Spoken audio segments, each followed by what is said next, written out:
जब भी मैं शहर जाती तो मंदिर पर बैठे बूढ़े भिखारी को जरूर कुछ देती। मेरे पति कुछ रोज के लिए बाहर गए थे। तब वो बूढ़े भिखारी बाबा मेरे घर आ गए और मुझे कहीं ले जाने की जिद करने लगे। उनके ना मानने पर मैं उनके साथ गई। मुझे नहीं पता था कि वो कहाँ ले जा रहे थे। वो मुझे गांव के बाहर एक सुनसान जगह पर ले गए जहां मेरा नाम रचना है। मैं मेरे पति के साथ एक छोटे से गांव में रहती हूँ। हमारा गुजारा अच्छे से खेती से हो जाता है। मैं मेरे पति की खेती में मदद भी करती हूँ। हमारे 2 बच्चे हैं, एक लड़का और एक लड़की। हम भले ही अमीर नहीं हैं, लेकिन घर में सुख और शांति का होना ही सबसे बड़ी बात है। हमारा गांव छोटा है तो हमें खेती का सामान और चीज़ों के लिए पास के शहर जाना होता है। जो चीज़ें पास के शहर में नहीं मिलती वो फिर उसके लिए बड़े शहर जाना होता है। मेरे पति राजेश सोच रहे हैं कि अब वो एक नया ट्रैक्टर लें। मेरा भी अक्सर पास के शहर में आना जाना लगा रहता है, कभी घर के काम से तो कभी खेती और दूसरे कामों की वजह से। मैं औसतन 7 दिन में एक बार शहर चली ही जाती हूँ। मैं जब भी शहर जाती हूँ मैं वहाँ मंदिर के बाहर बैठे बूढ़े भिखारी बाबा से मिलती हूँ। करीब 1 साल पहले ही वो यहाँ आए हैं। मैं भी उन्हें 1 साल से देख रही हूँ। मुझे याद है जब मैंने उन्हें पहली बार देखा तो वो काफ़ी दुखी थे। मैंने उन्हें पैसे दिए लेकिन उन्होंने नहीं लिए। फिर अगली बार जब मैं गई तो मैं उन्हें घर के बनाए पकवान दिए। वो देखकर खुश हुए और बड़े चाव से खाए। तब से ये सिलसिला शुरू हो गया। मेरा जब शहर जाना होता मैं उनके लिए जो भी घर में बनाया होता लेकर जाती। वो मुझे मेरे नाम से बुलाते हैं। इन 1 सालों में उन्होंने मुझसे बहुत बातें की। मेरा घर गांव कहाँ है यह भी उन्हें पता है। मेरे पति नया ट्रैक्टर लेने बड़े शहर गए थे। मैं घर अकेली थी। वो करीब 3 से 4 दिन के बाद आने वाले थे। वो जिस दिन गए उसी शाम मुझे मेरे घर के बाहर वो बूढ़े बाबा दिखाई दिए। सारा दिन मैं खेतों पर थी इसलिए मुझे पता नहीं चला। जब मैं शाम को आई तो मेरे घर के सामने वाले पेड़ के नीचे बैठे थे। उन्हें यहाँ देखकर मुझे अचंभा हुआ क्योंकि 1 साल में कभी भी वो आए नहीं थे। मैंने उनसे पूछा कि बाबा आप यहाँ कैसे? वो बोले मुझे तुमसे कुछ बात करनी है इसलिए आया हूँ। मैंने उस समय उनकी बात को हल्के में लिया और सबसे पहले उनके लिए कुछ खाने को घर से ले आई। हालांकि वो इतनी दूर से नहीं आए थे, लेकिन एक बुजुर्ग इंसान को थकावट ज़्यादा होती है। कुछ खाने के बाद वो फिर बोले कि तुम्हें मेरे साथ कहीं चलना होगा। मैंने पूछा कहाँ? वो बोले कि पास ही है, सुबह निकलेंगे तो शाम के पहले आ जाएंगे। तुम्हारे गांव से बस का साधन भी मिल जाएगा। मैंने बोला आप कहाँ ले जाने को बोल रहे हैं, बताइए तो। वो बोले कि मैं तुम्हें अभी नहीं बता सकता, बस तुम मेरे साथ चलो। मैंने कहा कि मेरे पति नहीं हैं, वो बाहर गए हैं ट्रैक्टर लाने के लिए। वो मुझे बीच में ही टोकते हुए कहते हैं कि मुझे पता है, तुमने ही मुझे बताया था कि 3 से 4 दिन बाहर रहने वाले हैं, इसलिए मैं अभी आया हूँ। मुझे उनकी कोई बात समझ नहीं आ रही थी। एक पल के लिए मुझे यह भी लग रहा था कि शायद इनकी उम्र की वजह से आज कुछ इस तरह की बात कर रहे हैं। मैंने उनसे कहा कि ठीक है, आप अभी आराम कर ले, हम सुबह चलते हैं। वो घर के बाहर वहीं पेड़ के नीचे ही सो गए। मैंने उस समय उनकी बातों को ध्यान नहीं दिया।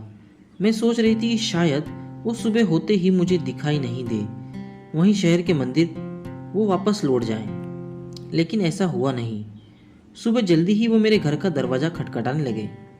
मैंने दरवाज़ा खोला। सुबह के 5 बज रहे थे। दरवाज़ा खोलते ही कहने लगी चलो रचना, चलना नहीं है? अब मैंने उनसे पूछा आप क्या बोल रहे हैं, कहाँ जाना है, आज आपको क्या हो गया है? हालांकि मैं उन्हें पिछले 1 साल से जानती थी, लेकिन आज वो कुछ बदली बदली बातें कर रहे थे। वो बोले कि तुम्हें मेरे साथ चलना होगा। मैंने कहा, कहाँ जाना है आप बताओ, मेरे पति नहीं हैं। वो बोले ज़्यादा समय नहीं लगेगा, अभी 8 बजे निकलेंगे तो शाम 5 बजे तक वापस आ जाएंगे। मुझे एक पल के लिए कुछ अजीब लगा, लेकिन फिर मैं उन्हें 1 साल से जानती थी, लेकिन उनके बारे में कुछ ज़्यादा नहीं जानती थी, इसलिए मुझे उनके साथ जाने में थोड़ा संकोच जरूर हो रहा था। लेकिन मैं इतना जरूर जानती थी कि उन पर विश्वास किया जा सकता था। उनकी जिद को देखते हुए मैं उनके साथ जाने को तैयार हो गई।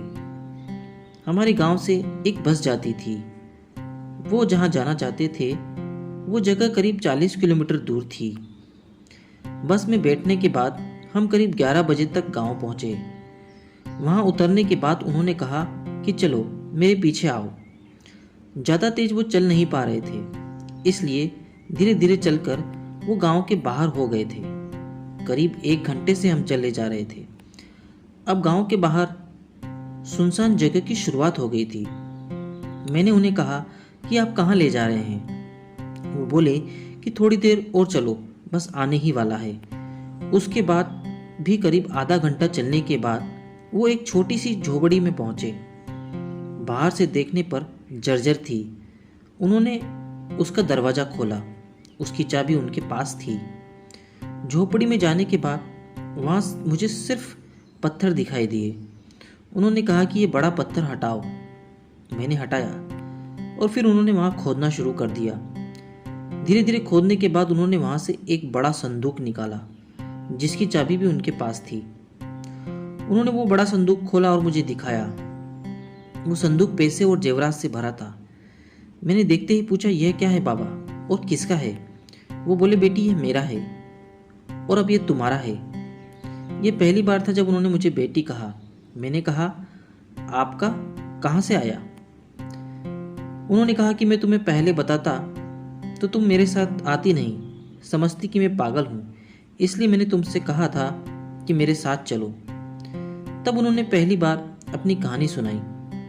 वो बोले कि बेटी यह मेरा और मेरे बाप दादाओं का कमाया है। यह तो कुछ नहीं, मेरे पास अच्छी ज़मीन भी है। मेरे बेटे ने मुझे घर से निकाल दिया। अभी वो मेरे घर और ज़मीन के साथ जी रहा है। उसे इसके बारे में पता था, लेकिन जब उसके बार बार पूछने पर भी मैंने उसे नहीं बताया तो उसने कहा कि जब आप मुझे वो नहीं देना चाहते तो घर से निकल जाएं।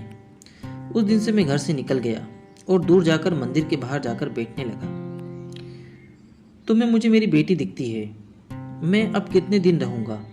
मैं चाहता हूँ ये सब तुम रख लो। उनकी बात सुनकर मुझे बहुत दुख हुआ कि उनके साथ ये हुआ है। मैंने कहा कि इस दुनिया में कर्म के फेर से कुछ नहीं बच सकता। लोभ में इंसान अंधा हो जाता है। मेरा और आपका रिश्ता बिना स्वार्थ का है।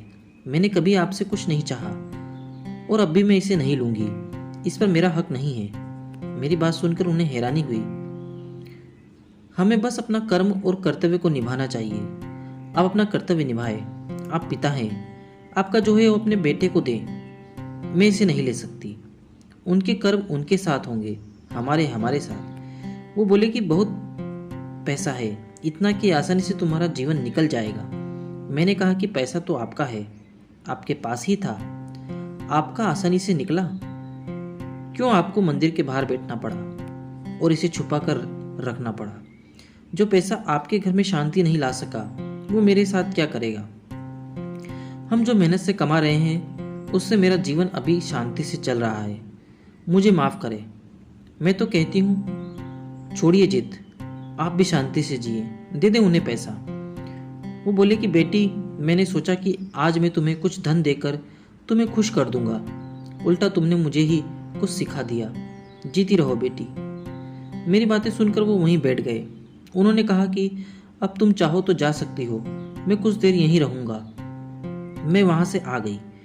मुझे बहुत शांति अनुभव हो रही थी। करीब 7 दिन बाद मेरा शहर फिर जाना हुआ। मुझे बाबा वहीं बैठे दिखाई दिए। मुझे देखकर बहुत खुश हुए।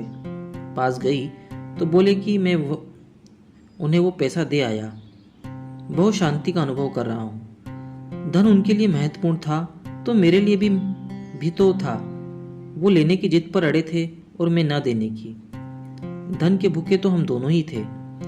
जब तुम इतनी युवा होकर इतना धन छोड़ सकती हो तो मेरे तो दिन ही कितने बचे हैं। तुमने सच में मुझे शांति का अनुभव करा दिया। बाबा आप सच में खुश लग रहे थे। मुझे अच्छा लगा उन्हें देखकर।